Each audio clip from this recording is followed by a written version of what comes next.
So can I get you to stop with the questions and turn to page 10, where we look at this relationship between bonding and valency.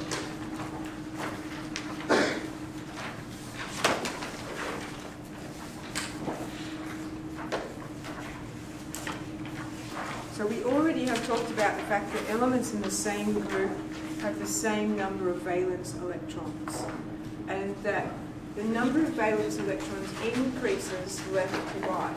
So valence electrons are increasing as we go from left to right across the periodic table, such that our group 18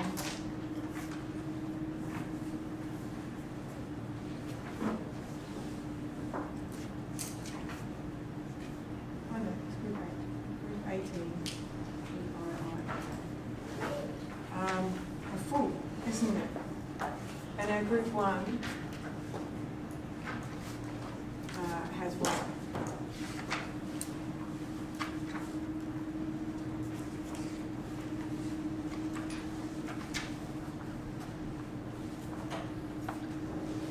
And we know when we're talking about the periodic table that we're talking about elements.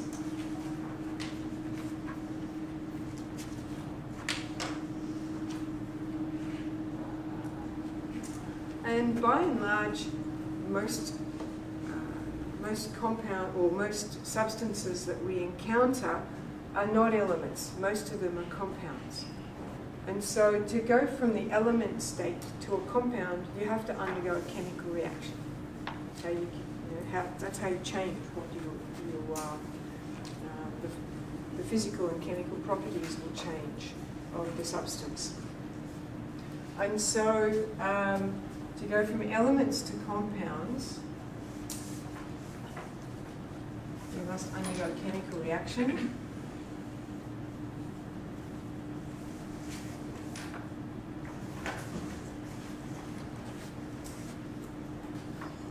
And when we undergo a chemical reaction, it's the electrons that are involved. Okay? So this involves the valence electrons.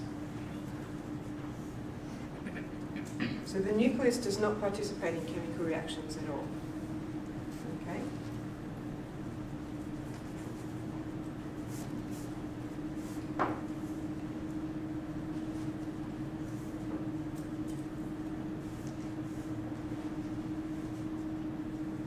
And the inner electrons don't participate in chemical reactions either. It's only those outer electrons.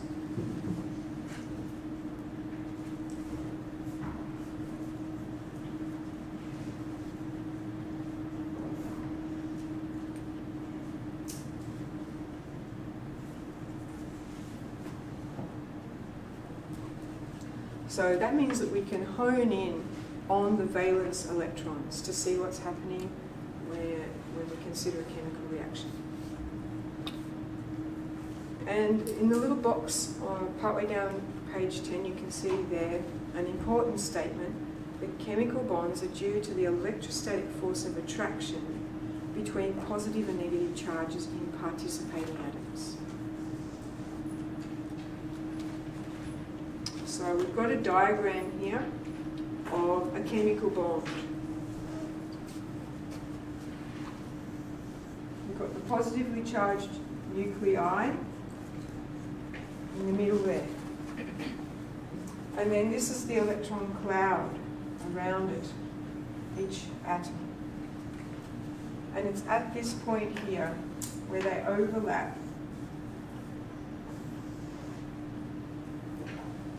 We have a pair of electrons there, and that is one bond.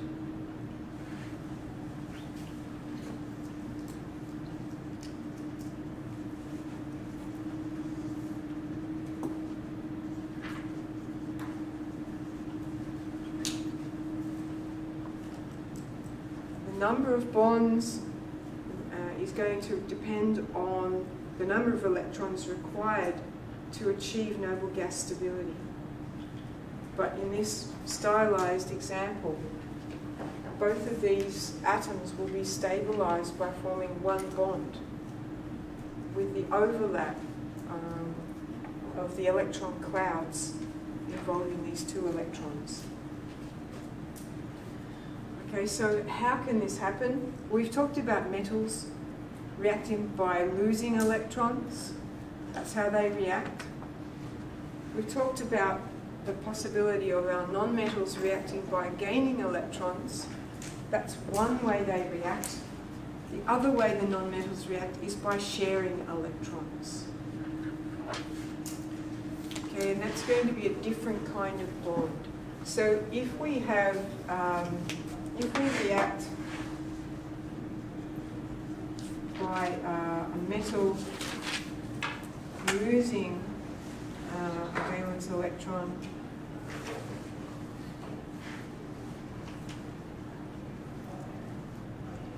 and a non-metal gaining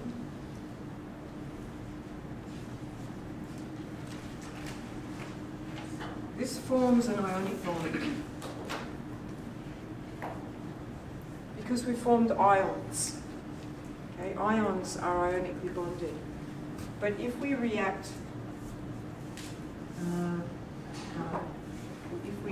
if we share electrons, then this is covalent bonding.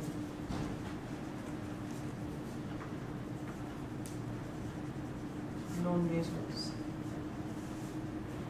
Okay, so our metals react by donating an electron to something that accepts the electron, and then we end up with ions form, and so the bonding present is ionic. But if we have non-metals present, then they react by sharing electrons that in the bond, and that's covalent bonding. The other kind of bonding we need to talk about is metallic bonding.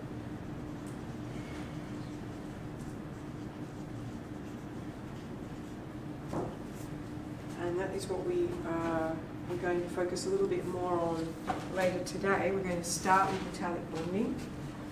So if we think about what we have when we just have a metal present,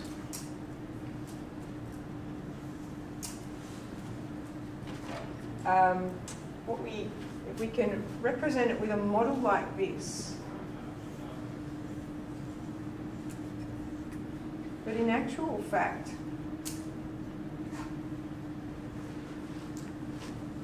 what we think is that, well, this is what the physical properties would indicate is the case, is that we have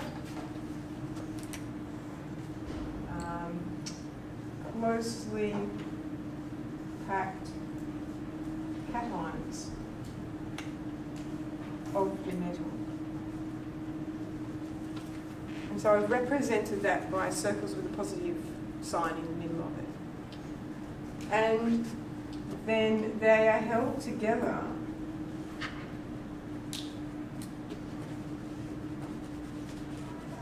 by delocalized valence electrons.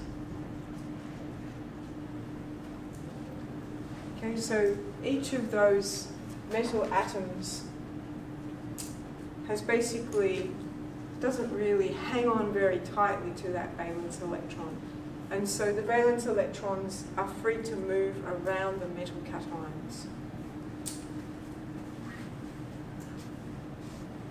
Because they're charged particles, they are attracted to each other because opposite charges attract.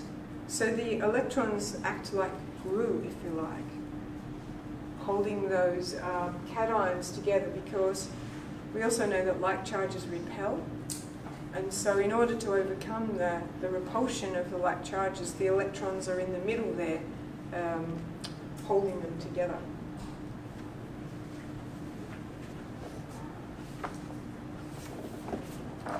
And we have a little diagram on page 11 that shows that metals can be involved in metallic bonding like we have here, where we have the closely packed cations held together by the delocalized valence electrons, or they can react by losing their valence electron to become ionically bonded to a non-metal. And so our non-metals could gain a valence electron and also participate in ionic bonding, or they can bond covalently to another non-metal. Our group 18 metals basically are unreactive, but if they do undergo reactions, because they are non-metals, they will also be involved with covalent bonding. And we did already touch on this as well, that valency is how many bonds you can form. And technically it's how many bonds can you form with hydrogen, because hydrogen can only form one bond. And so this is where our idea of valency comes with. How many bonds can we form? There's a little bit of a table there on the bottom of page 11, reminding you that for our metals, our valency is going to be how many electrons we lose. But for non-metals, our valency will be how many electrons we gain to achieve noble gas stability. Then there's a worked example on page 12 and some questions on page 12.